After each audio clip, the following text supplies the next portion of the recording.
Hello and welcome everyone to the Matt Powers Show, the nerd culture podcast about all things nerdy. Yes, we talk about things like comic books and television shows, movies, even music and sports if I ever get around to it. I am, of course, your host, the titular Matt Powers. You might know your eyes do not deceive you. I am, in fact, a cartoon character. It's very true. I'm a superhero from a bygone era of an alternate universe, brought to you now as a 30-something-year-old living in his mother's basement podcasting about the things I love, as all us millennials eventually do. And I am here today, but we're not going to talk about me today. No. That's not what brought you here. No, my friends.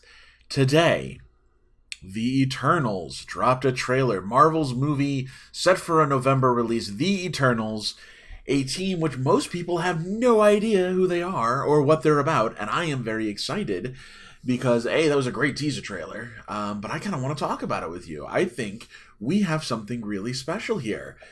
So for those of you that don't know, we're in Phase 4 of the MCU, and Marvel has a line of movies this year that are coming out, not to mention a bunch of shows for Disney+. We have Black Widow as a movie is coming out in July. We've got... Shang-Chi, which comes out, I believe, in September. We have The Eternals coming out in November, and then we have Spider-Man No Way Home that comes out in December. So 4 Marvel films this year, a handful of TV shows. I don't even think I can remember all the shows. We had WandaVision at the beginning of the year. We've already done Falcon and the Winter Soldier. We have Loki coming up next. We have the What If cartoon, which looks fan-freaking-tastic later this summer. But as far as MCU shows go, we've got Hawkeye, She-Hulk, and Ms. Marvel for sure still this year to come out. I feel like I'm forgetting another one, so if anyone can remember, put it down in the comments. Guys, The Eternals, they dropped a teaser trailer. I'm excited for this film. Aside from the fact that it's got a bunch of really big names attached to this, including Angelina Jolie, which whoever thought she would be in a Marvel movie. But the Eternals are one of those stories in Marvel that it feels very Jack Kirby, of course, and it's kind of set outside everything else going on. They're not, you're not gonna see the Eternals meeting the Avengers in the comics necessarily, or mixing up with Magneto and the X-Men, but they're just this big idea where you have an alien race that comes to Earth, sort of in our prehistory. And they decide to stay and kind of cultivate us and help us. And over time, more of these Eternals are found on Earth as they intermingle. And but they're superheroes that live forever, basically. And they'll be here from prehistory all the way up till today, where we're at now in the MCU. So post-Avengers stuff, post-Endgame, post, I think in the trailer they even say, well, if Captain Marvel and Iron Man aren't around, then, who's going to lead the Avengers now? This is really exciting because this is a piece of the Marvel Universe we don't talk about much except in Guardians of the Galaxy, right? This is the cosmic stuff. This is the fact that out there in the universe, there are so many different stories and species and characters intermingling all the time that it kind of overshadows what's going on Earth. We have some heroes that are cosmic. Guardians of the Galaxy certainly are one of them. And then we have, like the Fantastic Four have always had cosmic adventures. Even the X-Men get up to some outer space shenanigans every now and then. And it's going to be really interesting as going forward, as we're going to be introduced to all these cosmic superheroes. The Eternals are sort of our key, I think. The Guardians of the Galaxy kind of set a precedent, right? We can do Star Wars in the Marvel Universe. But the Eternals are going to say, no, we can do better. We can do the cosmic Jack Kirby universe that was always sort of envisioned from the beginning with him and Marvel. Now, why do I keep saying Jack Kirby? Jack Kirby was an artist, if you don't know, on Marvel Comics many, many years ago, back when Stan Lee was first creating the early years of Marvel in the 60s. Kirby should be credited for the creation of many characters alongside Stan Lee, including I believe the X-Men and Incredible Hulk, and the Fantastic Four. The Fantastic Four being a big Kirby in inspiration and creation. Jack Kirby always had this idea for sort of this epic. The best I can say is Rome-esque, right? The kind of the story of Rome, the rise of the great empire sort of stuff when it came to space. And well, he sort of creates some of it for the Marvel Universe when we talk about the Celestials and the Eternals and stuff like this. He would later go on over to DC Comics and do a far better job in creation of one of the great villains of DC, Darkseid, and the whole idea of the New Gods. That was his contribution to comics when it came to DC. And let me tell you something, that stuff is sick. Like, you go look at some of those early drawings Kirby did with the New Gods. I mean, it is some of the best looking comic book art I've ever seen in my life. It is epic. It is deep. It is on a scale that if you can call Godfather a great cinema classic, then you can call Jack Kirby's work, the great epic classic of comic books. It is just on another scale.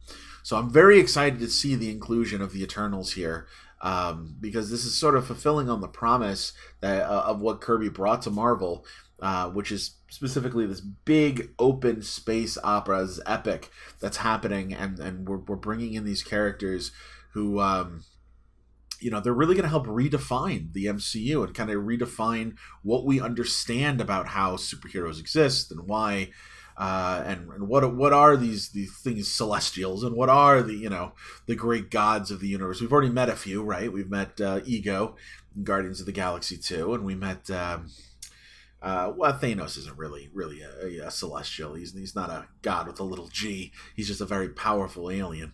But we've met some of the Jeff Goldblum in Guardians 2. Thor Ragnarok. Sorry, excuse me, Thor Ragnarok. Jeff Goldblum plays what's his name? Why am I blanking on his name now? Jeez, I can't believe I'm blanking on his name. Hey, put it in the comments below. I'm sure I'll remember it the second I hit stop on recording. But anyway, we've seen some of these Celestials up until now, and we're really, I think, going to dive into that sort of cosmic side of Marvel, which is very exciting. And I think once we do, the Eternals will kind of be the linchpin. They'll be a piece of that connective tissue that, watch the Eternals to understand more about the cosmic side, to understand what's going on in the universe and why Earth is affected by it. So, anyway, listen, the trailer was great. I absolutely loved it. I'm digging everything I saw. We see them in costume. We see them interacting. It is a teaser trailer. And it doesn't really tell you much other than they're going to be here from prehistory up until now. And obviously they're kind of hinting at they have been involved in the development of Earth and our society for a long time. But I think there's going to be a lot of, that kind of political fighting, right? The infighting of the groups. I think there's going to be... the movie looks like it's going to have that sort of, maybe two different people fighting for leadership. I don't know. It should be really interesting to see. Again, Rome-esque. That's kind of in my head. I keep thinking, the great epic in history of the nation of Rome, and then you get something like this. So we'll see. We'll definitely see. What did you guys think? Did you like the trailer? It is just a teaser trailer. I know it's short. I know it doesn't tell us too much about it. But what did you think? Did you enjoy it? Did you hate it? Are you excited for the Eternals? Are you like, why are we doing this? Let me know in the comments below for sure, please. Or, hey, if you want to send me an email, davidcampproductions@gmail.com. Send me an email with your thoughts, and maybe we'll do a video where I can address them. And, and I'm going to say this because every YouTuber says it, and you know what I'm going to say, and I apologize sincerely, but guys, please click that like button. It really does help me out on the channel. It lets me know who's watching and who isn't. Subscribe, of course. I want everyone to know how much I care about you guys. I'm doing this because I want to have a conversation with you, and this is this is the fun thing I get to do with my life as a cartoon character. So let's keep it rolling. Let's move on to the next thing and keep talking about all of the nerd culture in this world that's fun to talk about. And as always, this is Matt Powers saying, nerd out.